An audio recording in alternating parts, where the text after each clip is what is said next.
안녕하세요. 큰일을 마치고 모처럼 쉬는 날, 무언가 헛헛한 마음에 술 한 잔을 걸치고 제 이야기를 누군가에게 털어놓고 싶어 글을 써봅니다. 이 이야기는 제 인생 전부에 걸친 이야기이고 저의 많은 것들을 바꾼 이야기입니다. 제 취중 이야기를 가볍게 들어주셨으면 합니다. 저는 평범한 30대 남자입니다. 제가 기억나는 저의 과거 중 가장 어릴 때의 기억은 제가 5살 때입니다. 저희 집에 가장 사건 사고가 많았던 때가 제가 대여섯 살 때였는데 그때의 기억은 아직까지도 이상하리만큼 선명합니다. 저의 부모님은 정말 좋은 분들이셨습니다. 물론 그것은 오로지 저에게만 해당되는 것이었습니다. 부모님은 서로 감정을 상하게 하며 싸우는 날이 많으셨습니다. 그때 가장 많이 들었던 단어가 이혼, 바람, 남자, 술 같은 단어들이었습니다. 저에겐 한없이 다정하고 너그러운 분들이셨는데 부모님들은 서로 눈만 마주치면 으르렁거렸습니다. 그게 언제부터 그렇게 된 건지는 잘 모르겠습니다. 저희 아버지는 리조트에서 일을 하셨습니다. 정확한 직책은 잘 모르지만 고위 직급이었던 걸로 기억합니다. 게다가 아버지는 나름 알아주는 가문의 3대 독자였고 그 외모 또한 출중해서 인기도 많은 일명 엄친아였습니다. 저희 어머니는 여행을 좋아하는 소설가였습니다. 아직도 기억나는 것 중 하나가 어머니께서는 자주 저에게 새로운 동화책을 읽어주셨던 겁니다. 그리고 그 동화의 작가 또한 모두 저희 어머니였습니다. 오직 저만을 위해 어머니께서 만들어주신 책이었던 거죠. 어머니도 지나가는 사람이 다시 돌아볼 정도로 외모가 훌륭하셨습니다. 어머니와 아버지의 만남은 선남선녀의 만남이었죠. 두 분은 아버지가 일하시던 리조트에서 시작되었다고 하셨습니다.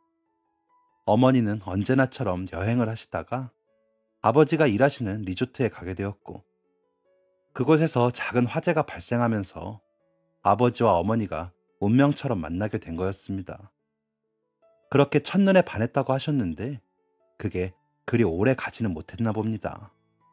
제가 어렸을 때의 기억, 그리고 이후에 아버지와 할머니께 들은 말들을 조합해 보자면, 어머니는 아버지에게 정말 최악의 여자였습니다. 어머니는 아름다운 외모를 가만두지 못하겠다는 듯이 바람을 많이 피우셨습니다. 어머니는 늦은 시간에 아버지에게 끌려 들어오는 경우가 종종 있었습니다. 아버지는 그럴 때마다 어떻게 바람을 피냐며 화를 내셨고 어머니는 울기만 하셨습니다. 그뿐만이 아니었습니다. 어머니는 돈을 굉장히 헤프게 쓰셨습니다.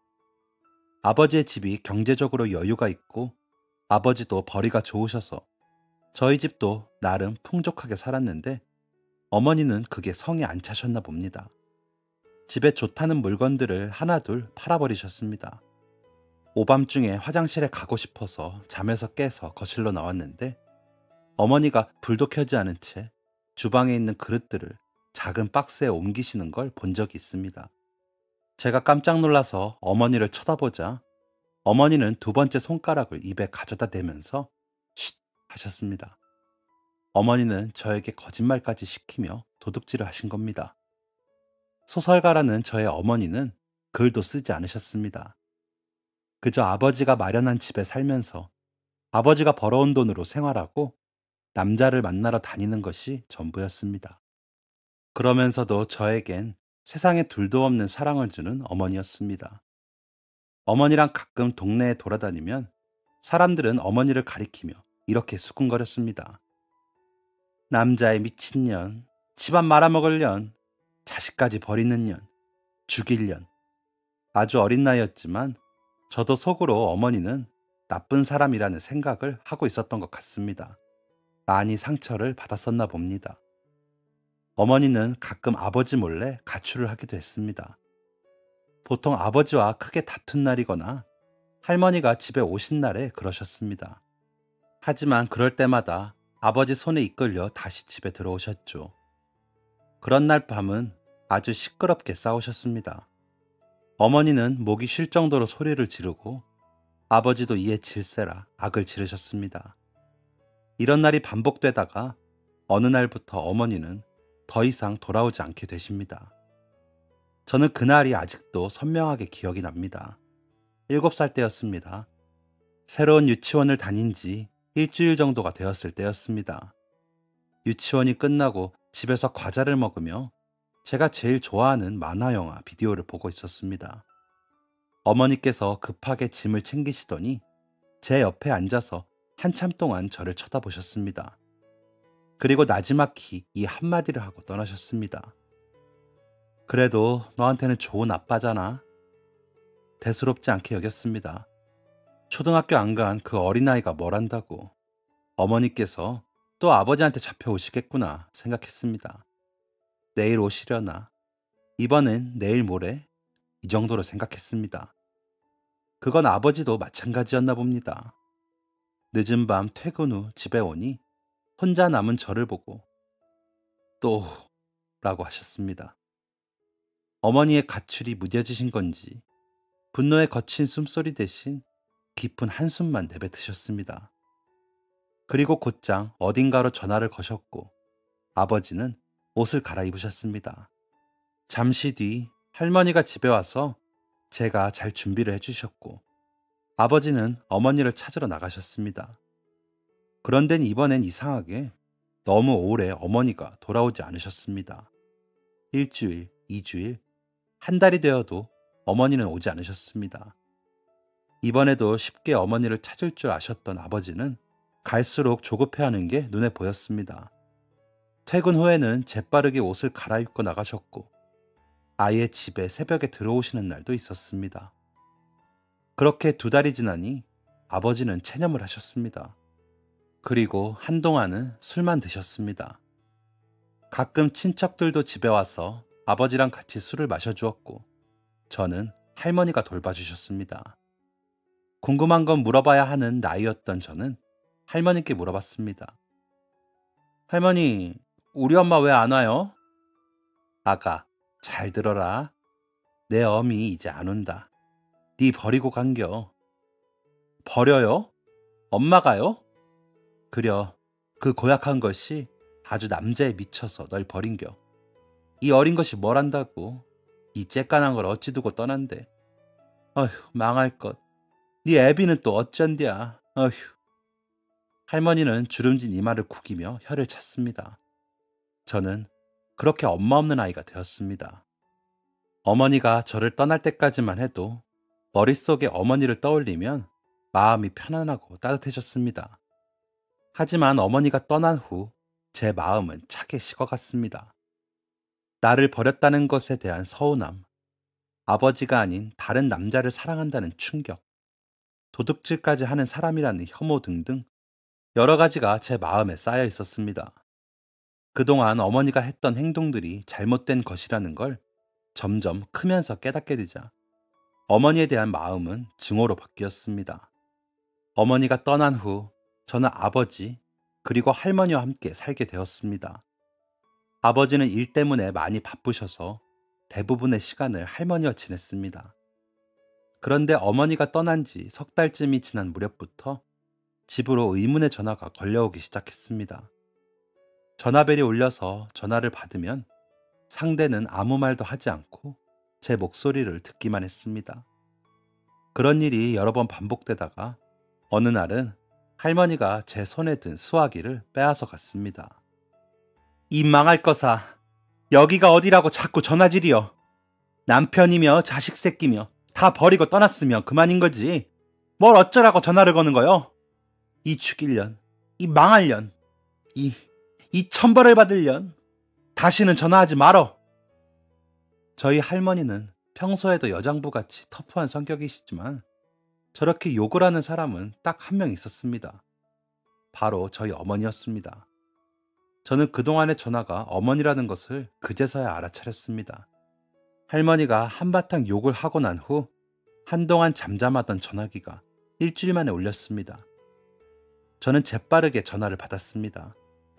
그때 저는 그저 어머니가 보고 싶던 7살이었습니다. 엄마? 할머니 주무셔요, 엄마. 재훈아, 엄마 어디에요? 왜 집에 안 와요? 정말 엄마가 나 버린 거예요? 아니죠.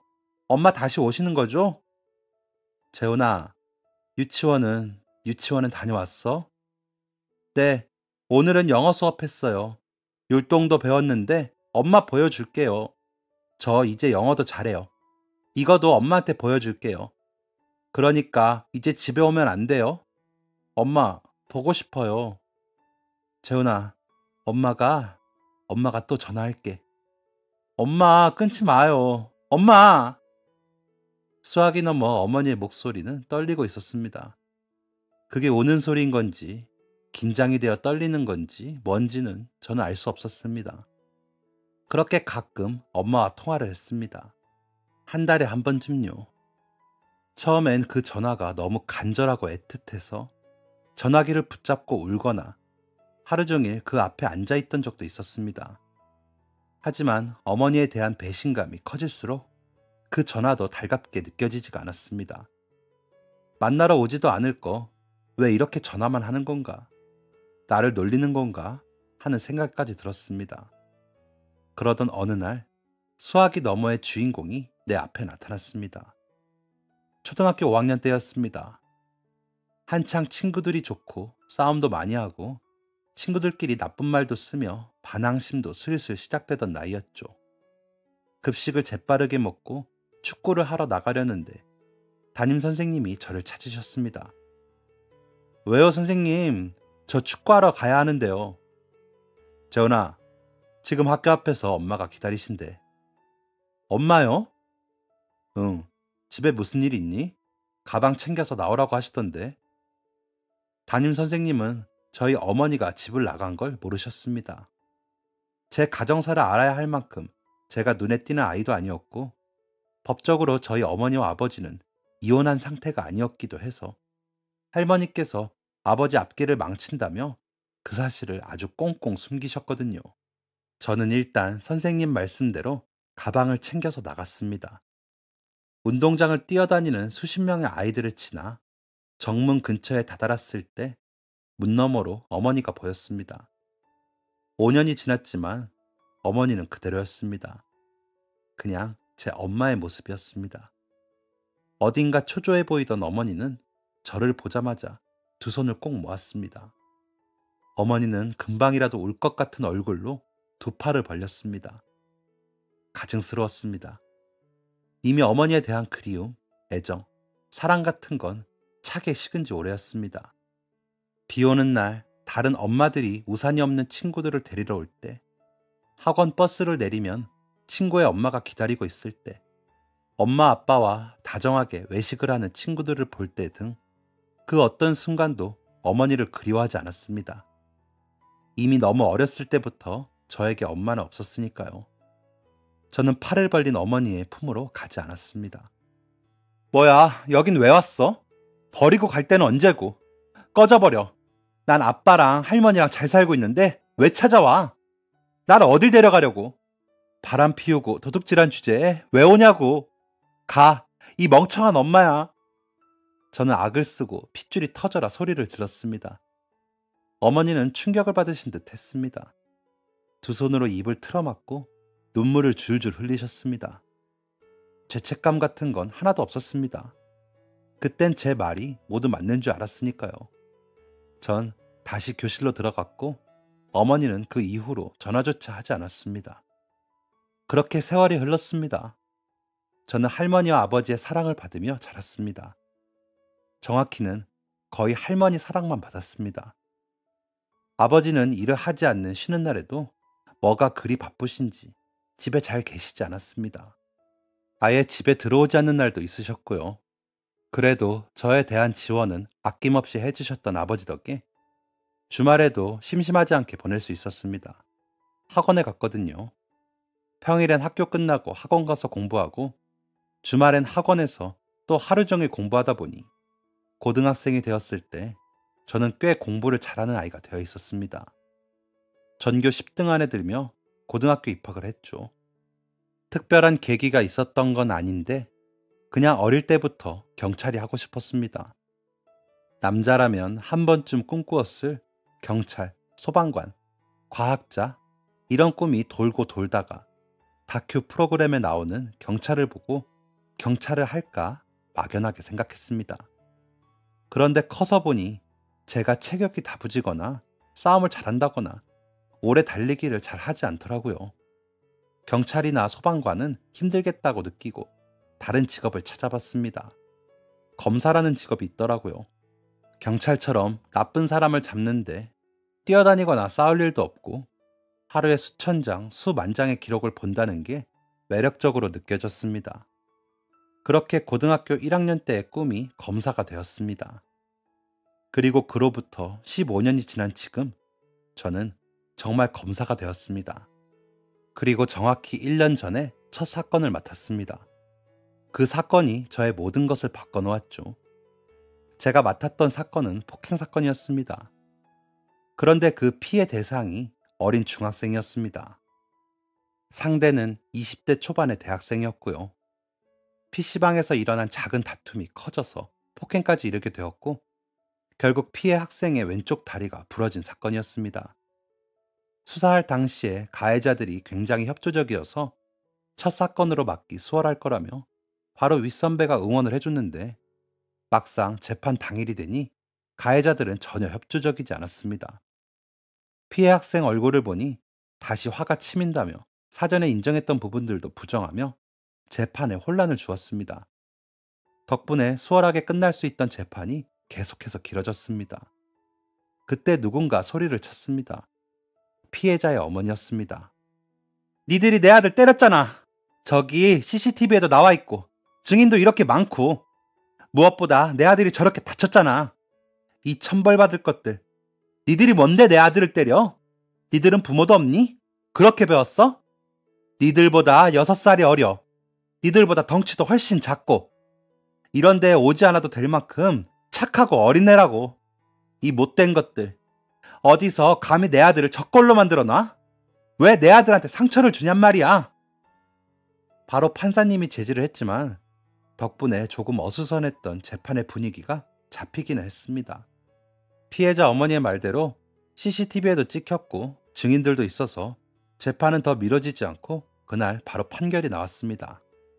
재판이 끝나고 피해자 어머니는 저에게 연신 감사하다며 고개를 숙였습니다. 그리고 눈물을 흘리며 말씀하셨습니다. 자신은 이 사건으로 인해 아이가 받았을 마음의 상처와 그 고통을 어떻게 지워줘야 할지 모르겠다고 하셨습니다. 그날 밤 저는 할 일이 많았는데 단 한 글자도 눈에 들어오지 않았습니다. 그 어머니의 모습이 계속 떠올랐거든요. 그 마음은 대체 무슨 마음일까? 어머니라는 건 뭘까? 모든 어머니들이 자식에게 그런 애틋한 마음을 가지고 있나? 이런 생각들이 계속 들었습니다. 그렇게 도달한 의문의 끝은 이것이었습니다. 나의 어머니도 저런 마음을 가지고 있었을까? 저는 어머니의 존재가 궁금했고 제 궁금증을 풀고 싶었습니다. 그렇게 어머니를 찾기로 결심했습니다. 가족관계 증명서에는 아직도 어머니의 이름이 제 어머니로 되어 있습니다. 법적으로는 아직 저희 아버지와 혼인 관계라는 것입니다.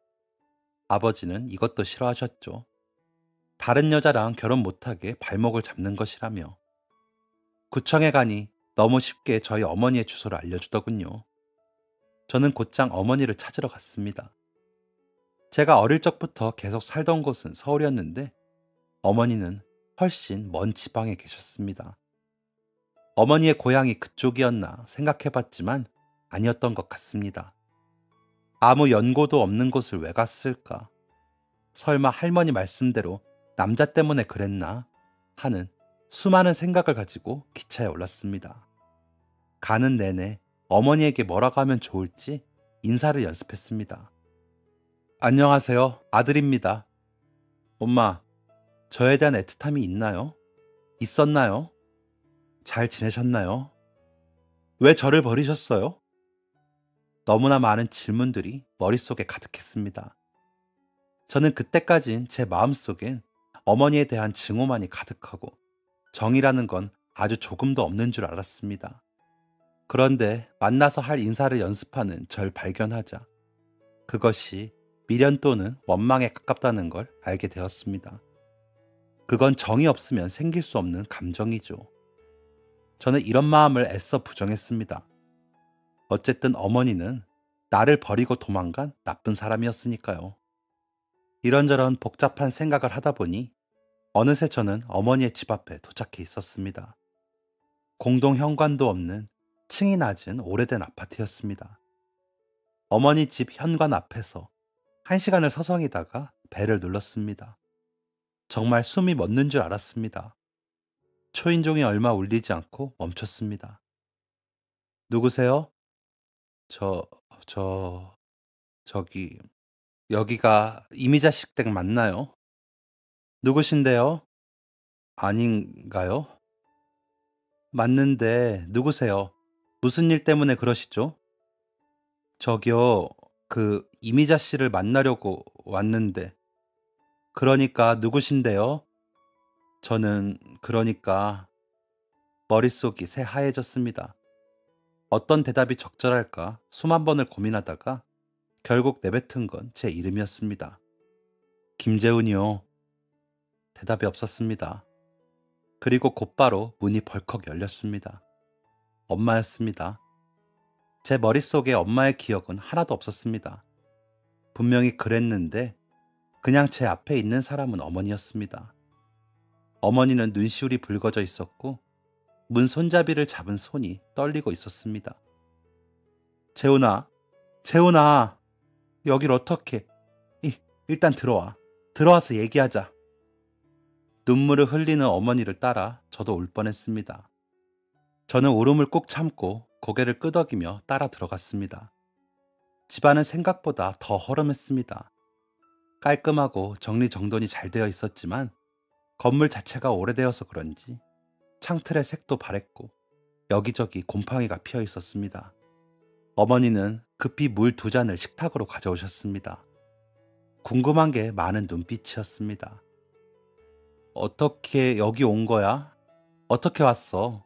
엄마는 어떻게 찾았어? 구청에 가니까 알려주던데요. 그래, 그랬구나. 그래, 왜? 무슨 일 있니? 왜 갑자기? 무슨 일 생겼어? 아니요, 그게, 그냥, 괜찮아. 천천히 말해봐. 그냥, 엄마는 나를 애틋하게 생각해요. 바보 같은 말이었습니다. 생각이 정리되지도 않았는데 입이 마음대로 움직였습니다. 어머니도 많이 놀란 눈치였습니다. 당연히 그럴 리가 없지 않나 하고 생각하던 찰나였습니다. 당연하지. 그건 당연하지. 너무 당연한 걸 물어보네. 부드러운 어투와 다르게 어머니는 아까보다 더 많이 눈물을 흘리고 계셨습니다. 그리고 저는 정말 궁금했던 질문을 끝내 내뱉었습니다. 그런데 왜 저를 버리셨어요? 무서워서. 지금 이 모든 상황이 예상하지 못한 방향으로 흘러가고 있었지만 지금 어머니의 말은 더욱 예상 밖이었습니다. 제가 예상했던 대답은 미안하다, 어쩔 수가 없었다, 새 남자를 만났다, 이런 것들이었습니다. 대체 뭐가 무서웠다는 건지 저는 어머니의 뒷말을 기다렸습니다. 그리고 어머니께서 이어 말해주신 내용은 지금까지의 제 모든 기억을 송두리째 뒤흔들 만큼 충격적이었습니다. 어머니는 22살의 어린 나이에 10살 많은 아버지와 결혼하셨다고 했습니다. 나이 차이가 많이 나서 어머니의 집에서는 반대가 심했지만 어머니는 친정과의 연을 끊으면서까지 아버지를 택했다고 했습니다. 아버지는 어머니에게 정말 잘해주었고 경제적으로 부족함 없이 살게 해주겠다는 믿음까지 주었다고 했습니다. 그런데 사랑도 도가 지나치면 병이 되는 건지 아버지는 날이 갈수록 집착을 하셨다고 했습니다. 어머니가 마트에 장만 보러 가도 누굴 만났냐며 집착을 했더랍니다. 뱃속에 아이를 품고 있는 임산부한테요. 같이 다닐 때 남자와 눈만 마주쳐도 아는 사이냐고 추궁했고 심지어는 뱃속에 있던 제가 정말 자신의 아이인지까지도 의심했다고 했습니다. 어머니는 단언컨대 아버지와 연애할 때부터 결혼 생활을 하는 동안 단 한 번도 다른 남자와 바람을 피운 적이 없다고 하셨습니다. 그럴 리가 없었습니다. 어머니는 허구한 날 바람을 펴서 아버지에게 붙잡혀 들어오던 분이셨습니다. 그리고 유흥비를 목적으로 집안의 물건을 팔아버리던 파렴치한 분이었습니다. 어머니는 이 모든 사실을 부정했습니다. 아버지는 어느 날부터 생활비를 지원해주지 않았다고 했습니다. 의처증이 심한 아버지는 어머니가 돈이 있으면 다른 남자를 만나지 않을까 하는 상상을 한 거죠. 제 분유값이며 기저귀 값을 벌어야 했던 어머니는 결국 나가서 일을 했다고 했습니다. 흐릿한 제 기억엔 없지만 어머니는 저를 어린이집에 데려다주고 바로 일을 하러 가셨다고 했습니다. 그리고 아버지는 그걸 바람 피운다고 생각한 것이죠. 그래서 하는 수 없이 나중에는 집에 있는 물건이라도 팔아서 제 옷을 사고 마트에서 장을 봤다고 하셨습니다. 그리고 더 어이없는 것은 이러한 집착을 하던 아버지가 너도 바람 피우니 나도 피겠다며 어느 순간부터 바람도 피우기 시작했답니다. 그 여자가 한둘이 아니었다고도 했습니다. 그 순간 제 머릿속에 그간 아버지의 모습이 빠르게 스쳤습니다. 쉬는 날에도 바삐 나가시는 모습, 항상 단장하고 꾸미며 나가는 그 모습들이 여자를 만나러 가는 거였나 생각이 들었습니다. 그리고 그와 동시에 역겨운 기분이 들었습니다. 아버지의 집착에 어머니는 굴복하지 않았답니다. 계속해서 살 궁리를 하셨고 그 압박에서 벗어날 궁리를 하신 거죠. 하지만 그럴 때마다 오히려 아버지는 더 화가 나셨고 결국에 아버지는 어머니에게 손찌검까지 하셨답니다. 믿을 수가 없었습니다. 어릴 적부터 아버지가 많이 바쁜 탓에 많이 보진 못했지만 아버지는 인자하고 다정하신 분이었습니다. 저를 보고 항상 웃어주셨고 제게 화 한 번 내신 적도 없던 분이셨습니다. 혼란스러운 표정을 하고 있으니 어머니께서 기다려보라며 안방에 들어가시더니 사진 몇 장을 가져오셨습니다. 등이며 어깨며 허벅지며 멍이 들고 상처가 난 여러 장의 사진이었습니다. 모두 어머니였습니다. 친구가 소개해준 변호사가 혹시 모르니 사진이라도 남겨두라고 해서 찍어뒀답니다. 그리고 어머니는 또 한 번 제게 충격을 주었습니다. 이 상처 중 일부는 할머니가 내신 거라고 했습니다. 3대 독자인 아버지를 애지중지하며 키운 할머니는 아버지의 말이라면 뭐든 믿었고 뭐든 해줬습니다. 하지만 그게 폭력에도 해당될 줄은 몰랐던 거죠. 어느 날 어머니를 때리고 있는 아버지를 본 할머니는 처음엔 말리다가 아버지의 말도 안 되는 상상을 전해 듣고는 그 폭력에 기꺼이 가담한 거죠. 그렇게 어머니는 시어머니와 남편에게 맞는 여자가 된 것입니다. 이게 바로 집을 나와야겠다고 마음을 먹은 결정적인 사건이었다고 했습니다. 어머니의 가출은 제가 아주 어릴 때부터 시작되었다고 했습니다. 저는 기억이 나지 않을 만큼 어렸을 때였는데 그때는 저도 같이 데리고 나갔다고 하셨습니다. 그런데 대체 어떻게 된 건지 그때마다 아버지에게 붙잡혔답니다.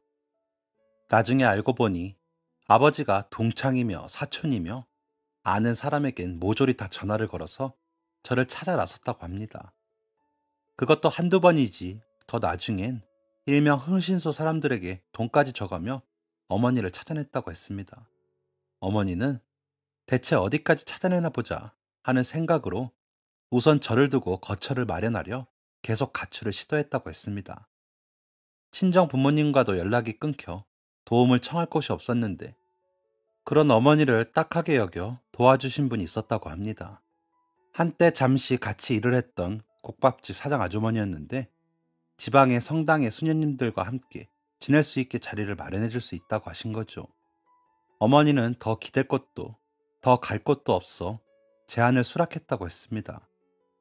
저를 데려갈까 고민을 많이 했지만 당장 키울 여력이 없기도 했고 아버지가 어머니에 대한 집착만큼 저에 대한 집착도 컸기에 후회 보복이 두려워서 우선은 새로 가게 될 곳에서 자리를 잡은 후 다시 데려갈 생각이었다고도 하셨습니다. 그렇게 찾아온 게 제가 초등학교 5학년 때였고 아무것도 몰랐던 저는 그런 어머니를 내쳤던 거죠. 홀로 떠나고 몇 번 아버지에게 잡힐 뻔한 위기가 있었답니다. 그러다 어머니 전화번호를 알아낸 아버지와 통화를 하게 되었는데 아버지가 이런 요구를 했더랍니다. 저를 죽일 작정이냐며 엄마 없는 아이인 거 티내기 싫으면 양육비 목적으로 매달 돈을 보내라고요. 안 그러면 제가 굶어 죽던 말던 신경 안 쓰겠다고 했답니다. 저를 빌미로 돈을 뜯어낸 거죠.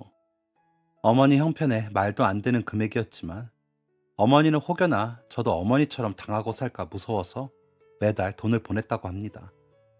그리고 그건 현재 진행형이라고 했죠.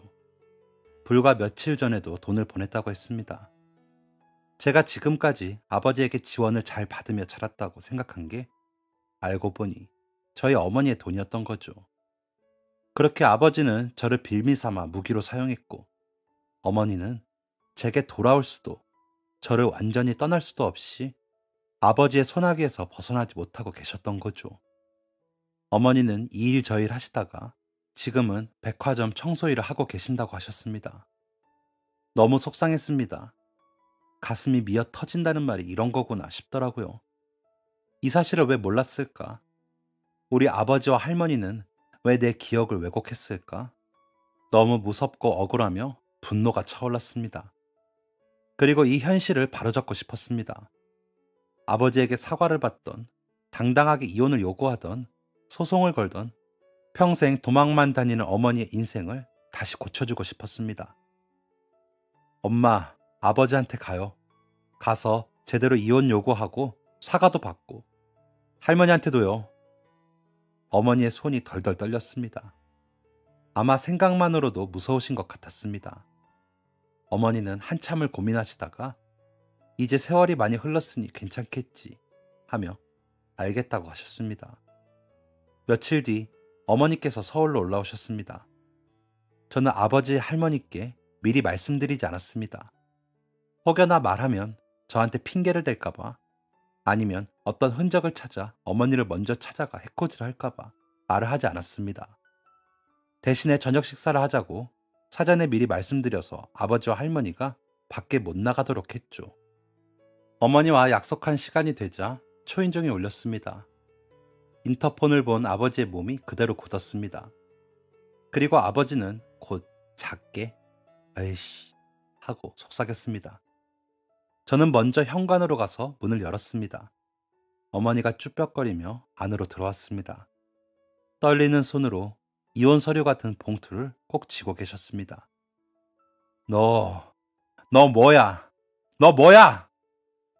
아버지는 저와 어머니를 번갈아 가며 말했습니다.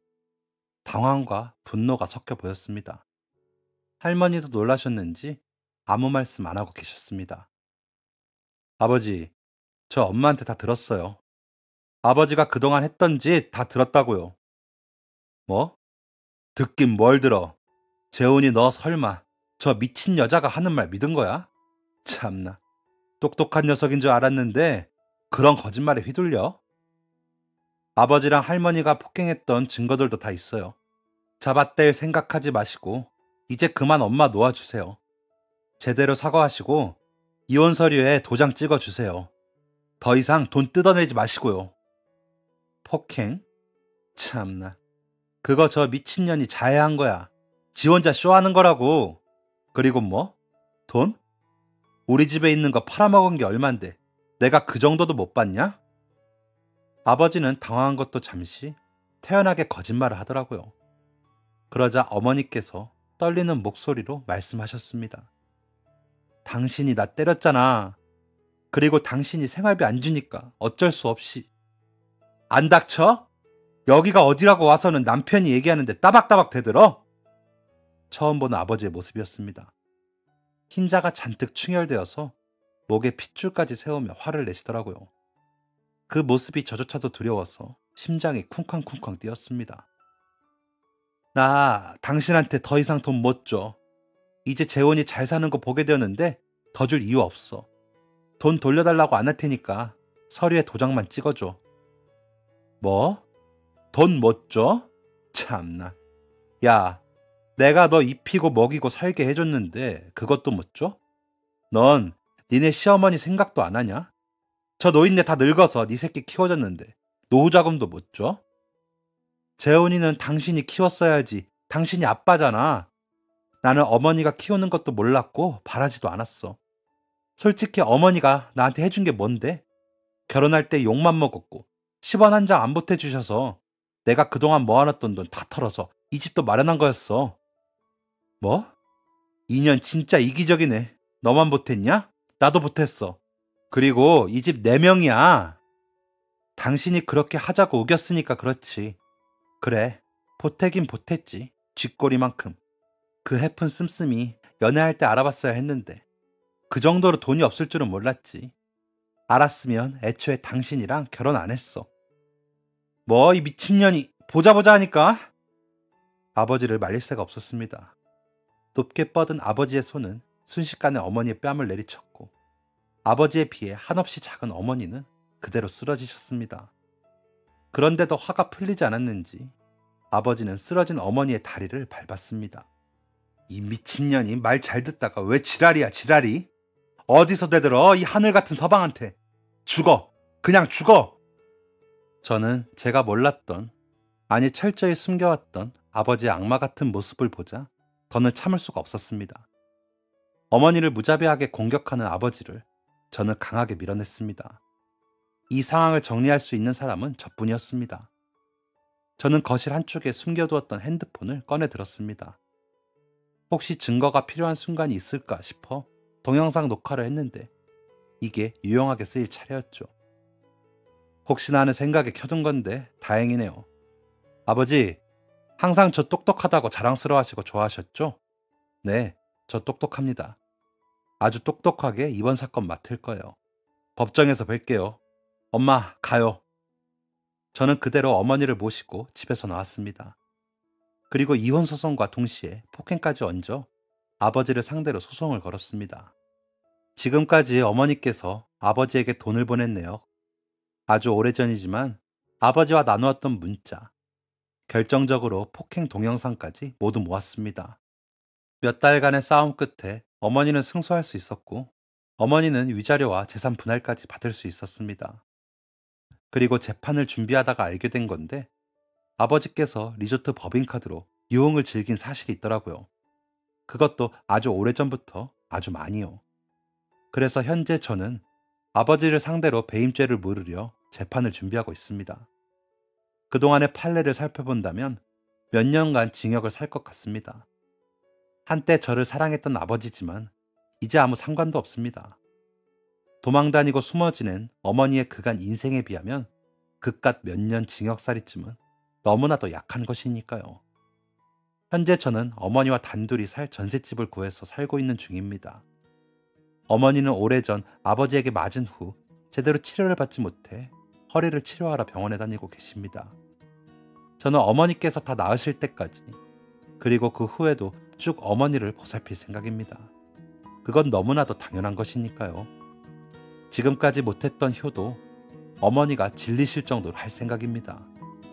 너무 늦었지만 지금이라도 제대로 된 진실을 알게 되어서 다행이고 이 또한 행운이라고 생각합니다. 엄마, 우리 더 이상 속지 말고 숨지 말고 떳떳하게 살아요. 그리고 이제 행복하게 살아요, 우리. 엄마의 하나뿐인 아들 재훈이가 씁니다. 엄마 사랑합니다. 지금까지 사연 들어주셔서 감사합니다. 사연이 재밌으셨다면 구독과 좋아요를 눌러주세요. 감사합니다. 안녕히 계세요.